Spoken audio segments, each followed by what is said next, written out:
you shouldn't have to have Native women at the table to do right by tribal communities. But it doesn't hurt, certainly.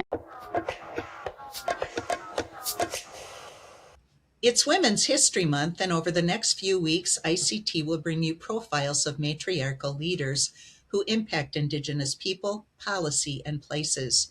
News Director of Digital, Jordan Bennett Begay, is with me to start a celebration. Welcome, Jordan. Hi, Shirley. Yate. From Dr. Susan LaFleche Peacock, the first Native American medical doctor, Sacagawea, a guide for the Lewis and Clark expedition, to Wilma Mankiller, the first female principal chief of the Cherokee Nation. Women are leaders. Jordan, who are the leaders that you're celebrating this month?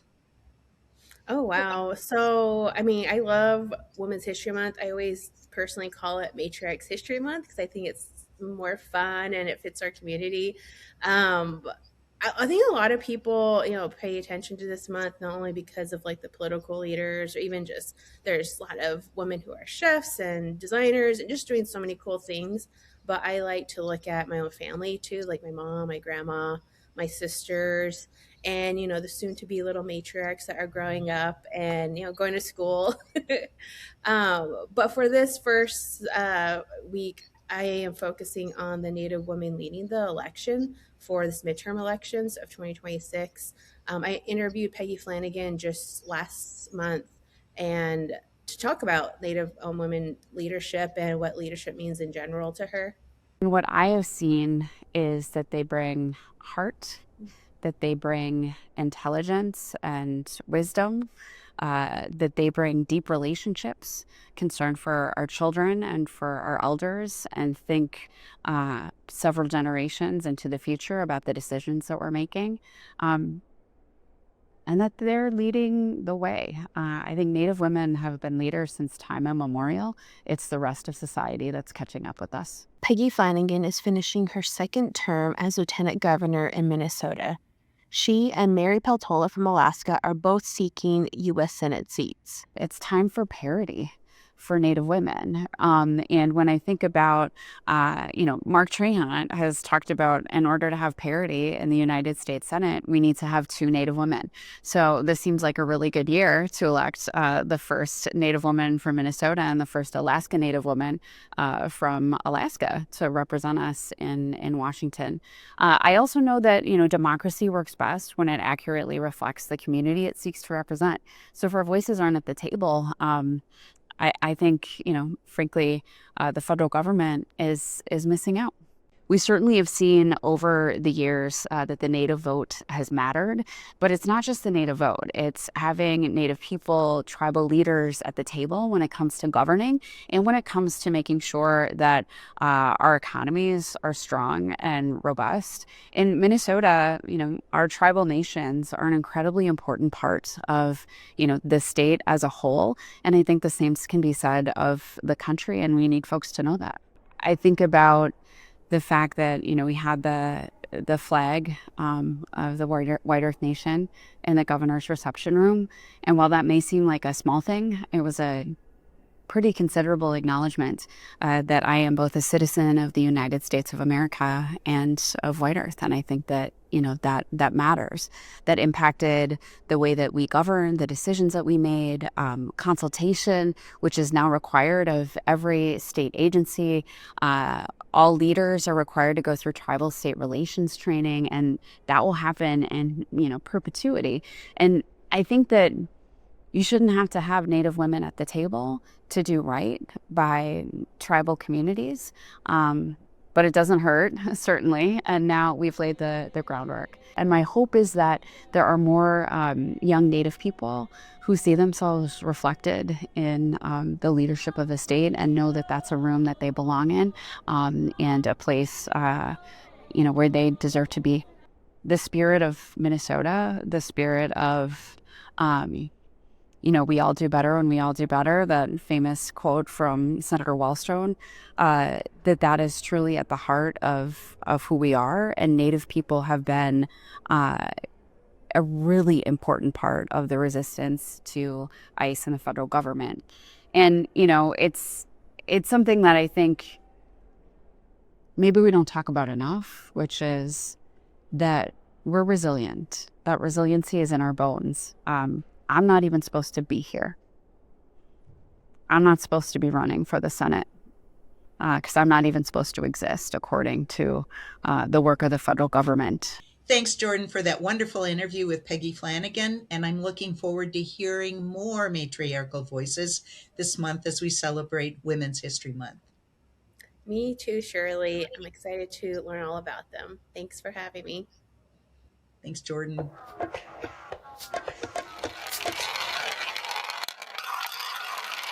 This is about controlling the future of gaming. This is about controlling the medium, the online gaming medium. There is no adapting. There's only allowing somebody to take what is rightfully yours and gambling exclusivity. Leaders like Victor Roca, conference chair of the Indian Gaming Association, are speaking out and accusing the Commodities Future Trading Commission, a federal regulator, of enabling an illegal expansion of prediction market betting nationwide, something that deeply threatens tribal sovereignty and tribes cannot simply adapt to. While sports betting is centered on the outcome of a particular game, prediction markets focus on things like elections. Well, prediction markets are a loophole that's being exploited by Wall Street and the tech bros to circumvent states' rights and tribal rights. These platforms allow users to send a bet from their mobile devices from anywhere in the United States. This differs from retail sports betting, which is already allowed at some tribal casinos and allows for placing bets on sporting events from the physical casino. There's no adapting. This is not about adapting at all. This is about exploitation and taking over the market. And so there's no adapting. You know what I mean? There's only fighting. We are Native Americans. We are all about adapting. We know how to adapt. But the thing to remember is tribal gaming is now a $50 billion industry, and nothing has helped tribes reach the American dream than tribal gaming. This is a violation of the tribal rights for gambling exclusivity. A new bill proposed in Wisconsin following the lead of a 2021 gaming compact between the state of Florida and Florida Tribe of Seminoles may be a saving grace. We would have our servers on the trust land, and you would be able to geofence it within the state of Wisconsin only. That was Dominic Ortiz, CEO of the Potawatomi Casino in Milwaukee.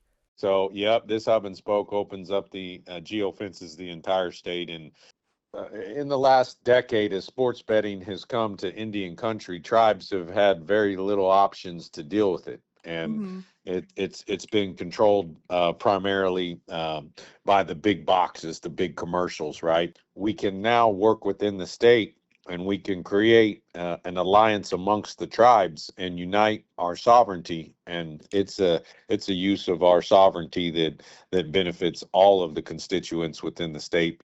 The Wisconsin Senate is expected to vote on the bill in mid-March when they reconvene. It's a response to the sports betting companies coming in and monopolizing the market. It's the way the tribes are pushing back, and it's what we're looking at in California also. Hopefully we can get that done in Minnesota also. It goes to show that the tribes have really taken care of the opportunity they've been entrusted in. They've been entrusted to run these casinos and generate revenue to pull themselves out of poverty, and they've done an incredible job. The same people that took our land, our water, our minerals are the same people that are trying to take our gambling. In 2025, we were fighting the sweepstakes, and prediction markets popped up while this, and we in California made them completely legal. We kicked their butts. And they've got their butts kicked again and again and again. So, we were caught flat-footed with sweepstakes, but we were ready for prediction markets. And now the rest of the country's waking up to it, and they're realizing that this is a bunch of misinformation. For ICT, I'm Amelia Schaefer.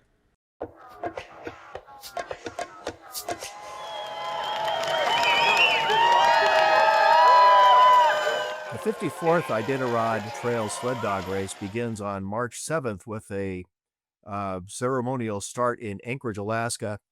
The Mushers and dog teams will then move on to Willow for the official start. And the start of their trek across the Alaska wilderness. More than 30 mushers and dog teams will compete in this year's Iditarod, a 975-mile race over a steep mountain pass, windswept interior plains, frozen rivers, and the icy Bering Sea coast to Nome. Mushers and dog teams this year hail from 5 countries and 4 U.S. states. 3 mushers are Indigenous Alaskans: Kevin Hansen, Inupiaq; Ryan Reddington, Inupiaq, is also the grandson of the co-founder of the Iditarod, Joe Reddington, and Jody Potts Joseph, who's Han Gwich'in from Eagle, Alaska.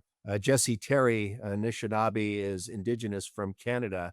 And Jody Potts Joseph joins us now. Thanks for kind of highlighting my story, and it's exciting times. So yeah, thank you. You are trying to call attention to mushing among young Alaska Natives and try to encourage them to travel this way of the ancestors.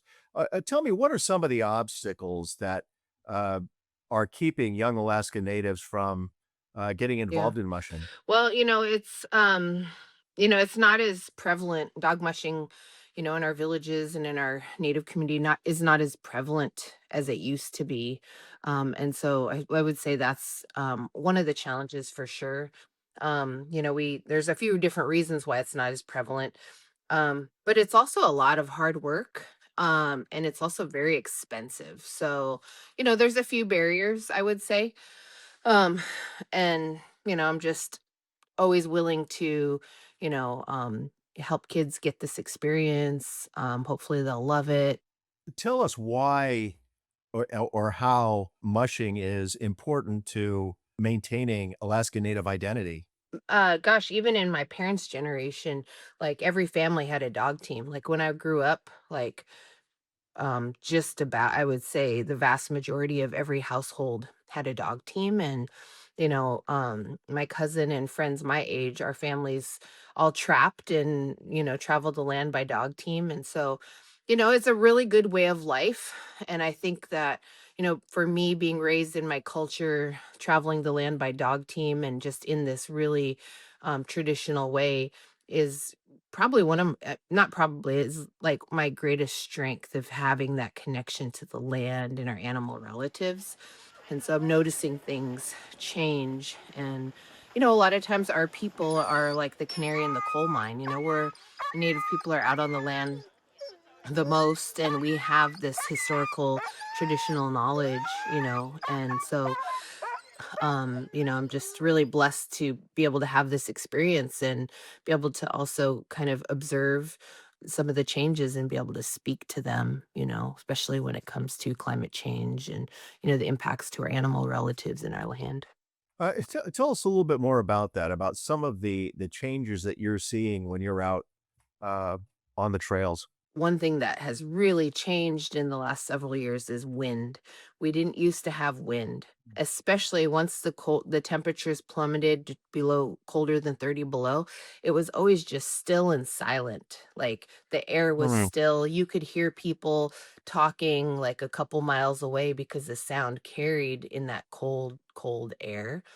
And anymore, we just have extreme heavy winds, and we didn't used to have those winds. So definitely like these weather pattern changes. Um, also before this year, we've had extremely warm winters. Sure. So it sounds like the weather is a lot more extreme on either end.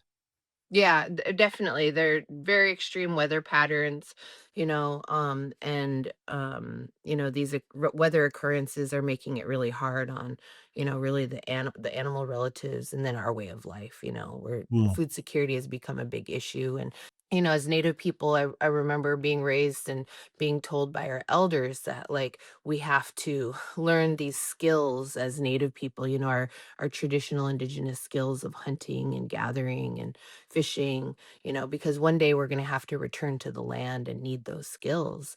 And, my parents still say that a lot. I hear my parents now tell us that. But then I'm also thinking, like, okay, I have these skills, but we don't have the salmon anywhere. We're like banned from fishing. And the sheep, we can't go up in the mountains and get the Dall sheep. And the caribou numbers are declined to where, there's just such a small quota to, harvest caribou, and a small opportunity now. And With the moose, same thing. We don't have as many moose in our country. There's other areas of Alaska that still have healthy moose populations, but we don't. And so, some of these things are just changing so rapidly, and food security is definitely one of those concerns and issues that I think a lot of us are facing now in Alaska and in our villages, especially on the Yukon River. For ICT, I'm Richard Walker.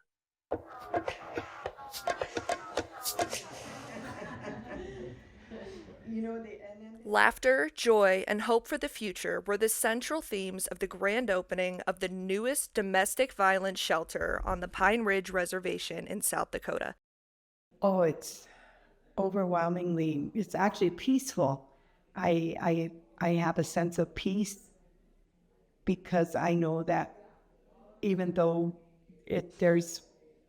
we need more space for more women, we have 5 bedrooms, so we're able to provide some safety and some peace for 5 families.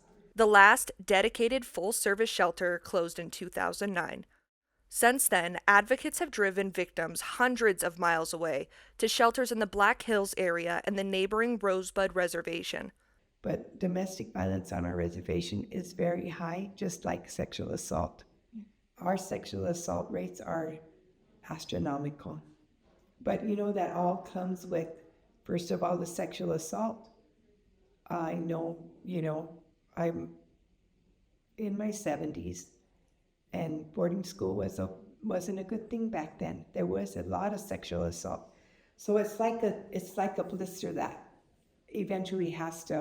wound eventually has to open up and seep out. And that's what it's done now. All those wounds have seeped out, and so our sexual assault is a learned behavior, and it just increases more and more. And the same with domestic violence. Dynamics for domestic violence are not our traditional ways. So a lot of it is learning again, wo Lakota, what it means to be Lakota. And it's not just for Native women. It's, where all women are honored. It's we're Mitaku Yeo Yasi, we're all related. So a non-Native woman can come here and get help just like anybody else. And we just don't offer a place to stay. We're a healing center. Another thing that we really work hard at doing is getting them established somewhere else. We help get them reestablished, and we continue to work with them. It just isn't, okay, you're out on your own now, got your place, you were with us a long time, you've got this. And we tell them that you've got this, look what you've done so far. But we still stay in touch because, they're just getting established. They're going to need groceries. They're going to need toilet paper. They've got their hygiene necessities, and until they can start getting a steady income and get going, then all of that helps them to not go back. Having a shelter on Pine Ridge decreases barriers facing victims, and advocates hope it will help combat the missing and murdered Indigenous women epidemic. Yeah, where all women are honored. I mean, the work that they do is extremely important, and the amount that they care about their victims and make sure that it's victim-centered is substantial. So they do amazing work. We can have direct services, within our reservation, and victims don't have to travel or be off reservation. They can get services and all cultural services as well here within our community. I think it plays a vital role, and I think we need to really network between Rapid City Public Safety and Oglala Sioux Tribe, and our attempted abductions here on the reservation have increased. I think we need to network together and develop a strong protocol and policy on when somebody's missing, report it missing here, what are we going to do? We definitely need funding. For ICT from Oceti Shikoya Homelands, I'm Amelia Schaefer.